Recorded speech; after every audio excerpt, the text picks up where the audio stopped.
Sir वो आ रहे थे, एक स्कूटी थी, स्कूटी से हल्का सा टच हुआ, एयर बैग तुरंत ही खुल जाता है क्योंकि उसकी न्यू गाड़ी है एकदम, उसका सेंसर ऐसा है कि हल्का सा कुछ हुएगा एयर बैग खुल जाता है, जिनकी डेथ हुई है।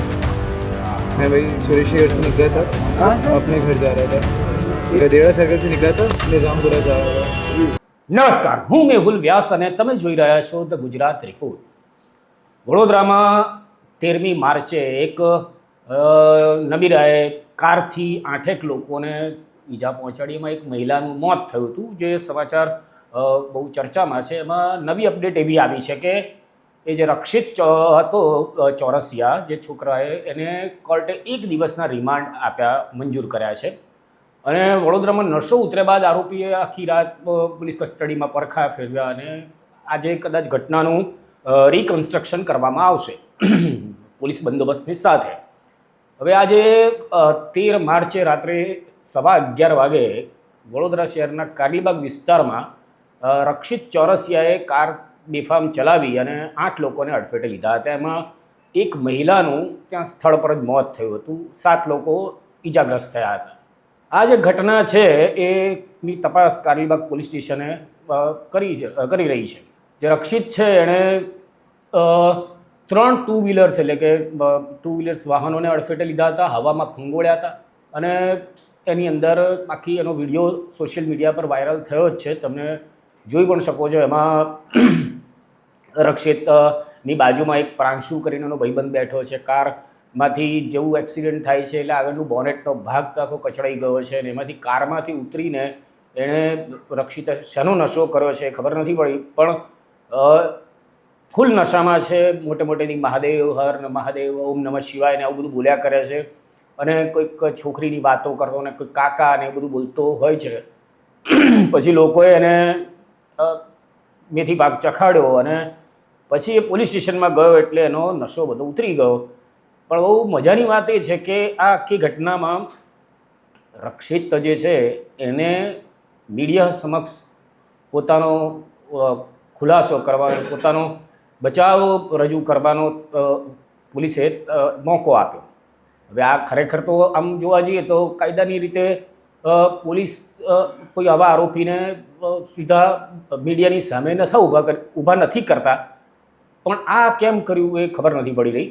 એટલે આમાં પ્રશ્ન થાય કે પોલીસે આવી તક શું કામ આપી, અથવા આવી તક પોલીસ આપી શકે ખરી આવા અપરાધીને, ગુનેગારને? હજી એની ઓળખ પરવડ થઈ નથી, એ પહેલાં પોલીસે એને બચાવ કરવાની સગવડ કરી આપી, એના પર પણ બહુ ચર્ચા થઈ રહી છે।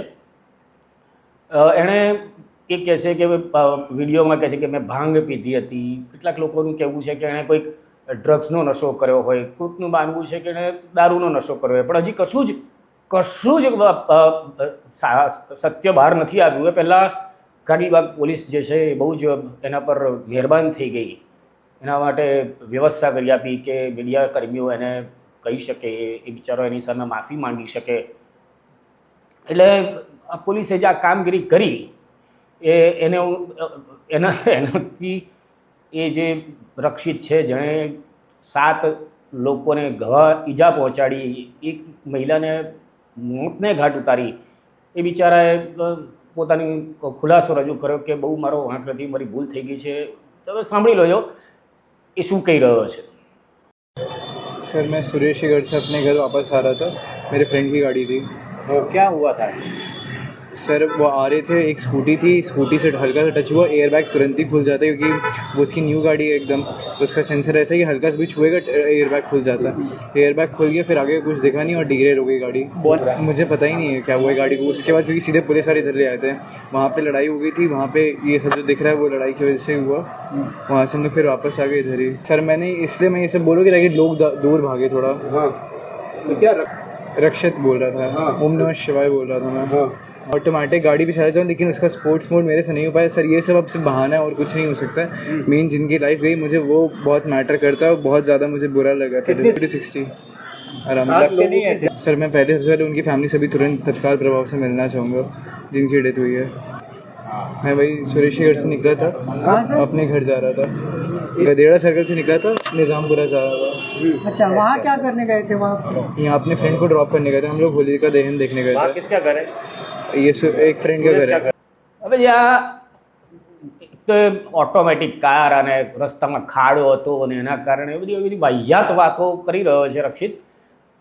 પણ ઠીક છે, એક તમને આ બતાવવું જરૂરી છે કે ભારતમાં જે ડ્રંક એન્ડ ડ્રાઈવ જે સંબંધિત જે અકસ્માતના ગુના થાય, જેમાં કોઈકના મોત થાય, તો કઈ કલમો લાગુ પડે છે એનું આ તમે જોઈ લો કે ઓળખ પરેડ જરૂરી છે કે નહીં.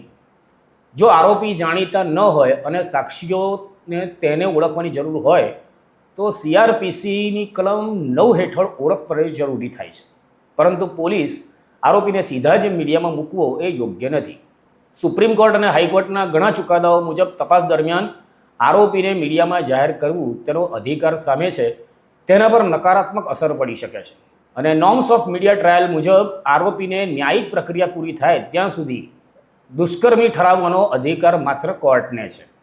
એવું જ એક છે કે આના પહેલાંના જે ચુકાદાઓ અને ન્યાય પ્રસિદ્ધિઓ મુજબ સુપ્રીમ કોર્ટને હાઈકોર્ટના વિવિધ ચુકાદાઓ મુજબ DK Basu versus state of West Bengal 1997 1SCC 416 police દ્વારા ધરપકડ અને કસ્ટડીના નિયમો નક્કી કર્યા, જેમાં આરોપીને પ્રેસ અથવા ત્રીજા પક્ષ સામે સંપર્કમાં રાખવો ગેરકાયદેસર ગણાવ્યો હતો. એવું જ હતું state of Maharashtra versus Jain Chaudhary 1990 police તપાસ દરમિયાન મીડિયા ટ્રાયલ અથવા કોઈ નિવેદન તપાસને અસર કરી શકે છે, તેથી તે મંજૂર નથી. Kheda police case 2023 Gujarat high court પોલીસે કસ્ટડીમાં આરોપીઓને બેચરામીને મંજૂર કરી હતી, જે હાઈકોર્ટ દ્વારા દંડનીય ગણાય.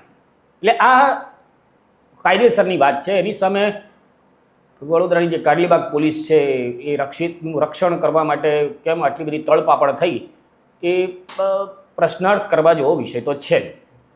હવે આખી ઘટનાનું જે પોલીસ ફરિયાદ થઈ છે, જે વડોદરા કારેલીબાગ વિસ્તારની સોસાયટી છે દીપાવલી સોસાયટી, એમાં રહેતા પ્રોજેક્શન ડેવલપમેન્ટ ઇન્ડિયા લિમિટેડના એડિશનલ ચીફ એન્જિનિયર આશીષ મહેન્દ્રભાઈ શાહ, એમણે જે પોલીસ ફરિયાદ નોંધાવી હતી, એ જે નોંધાવી છે એમાં જે આપેલી વિગતો છે એ તમને જણાવી દઉં, જેનાથી તમને આખા આ કેસની શું સ્થિતિ છે એ ખ્યાલ આવે.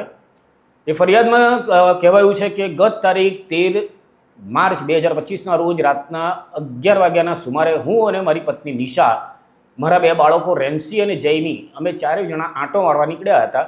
ત્યાં સોસાયટીના પાર્કિંગમાં આવતા મારી પત્ની નિશાએ અમારું એક્ટિવા ચલાવી તેની પાછળ મારા બંને બાળકોને બેસાડ્યા હતા અને મને કહ્યું હતું કે તમે સોસાયટીના ગેટ આગળ ઊભા રહો, હું બાળકોને એક્ટિવા ઉપર મુક્તાનંદ સર્કલથી ચંદ્રાવલી રસ્તા તરફ આંટો મરાવીને આવું છું. એમ કહીને બંને બાળકોને એક્ટિવા પર લઈને નીકળી હતી. હું મારી સોસાયટીના ગેટ પાસે ઊભો હતો ત્યારે 11:15 વાગે કાળા કલરની કારનો ચાલક પૂર ઝડપે ગાડી ચલાવી ચંદ્રાવલી સર્કલ પાસે એક 2 વ્હીલરને ટક્કર મારીને આગળ આવ્યો હતો. એ વખતે મારી પત્ની ચંદ્રાવલી સર્કલથી અમારી સોસાયટી તરફ એક્ટિવા લઈને મારા બાળકો સાથે આવતી હતી, ત્યારે તે કાર ચાલકે મારી પત્નીના એક્ટિવાને પણ ટક્કર મારી હતી અને તે જ સ્પીડમાં આગળ જતા એક અન્ય 2 વ્હીલર પર જતા મહિલા અને પુરુષને પણ ટક્કર મારી હતી.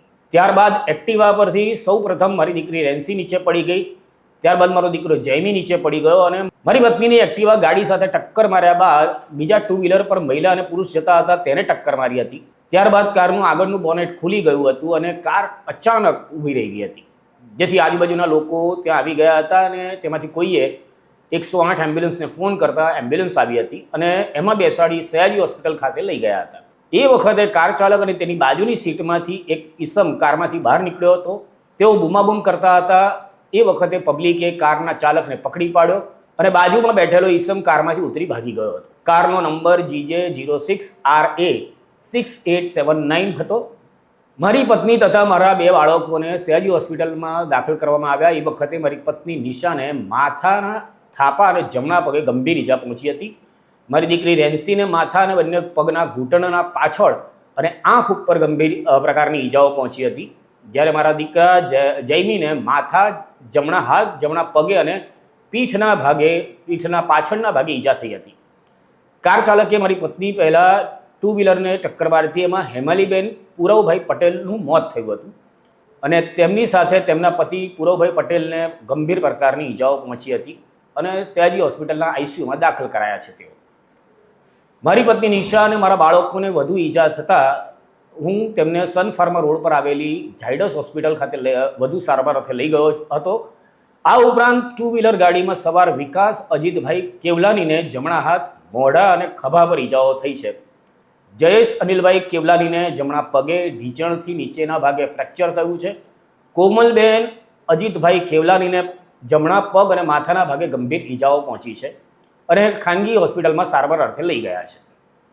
એટલે આ આખી ફરિયાદ પ્રમાણે તમને કે એ રાત્રે આ જે રક્ષિત ચોરસિયા છે એણે જે કાંડ કર્યો એની આ ફરિયાદ હતી.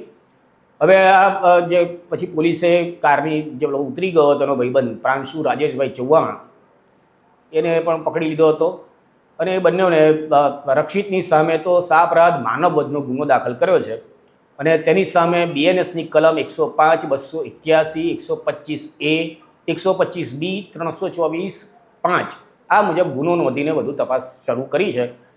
કોર્ટમાં રજૂ કરીને આજે એમણે 3 દિવસના પોલીસે રિમાન્ડ માગ્યા હતા, પણ કોર્ટે આરોપીના 1 દિવસના રિમાન્ડ મંજૂર કર્યા છે.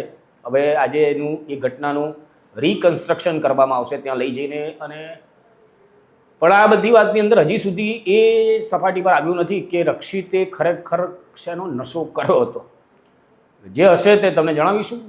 ત્યાં સુધી નમસ્કાર. ભારત માતા કી જય.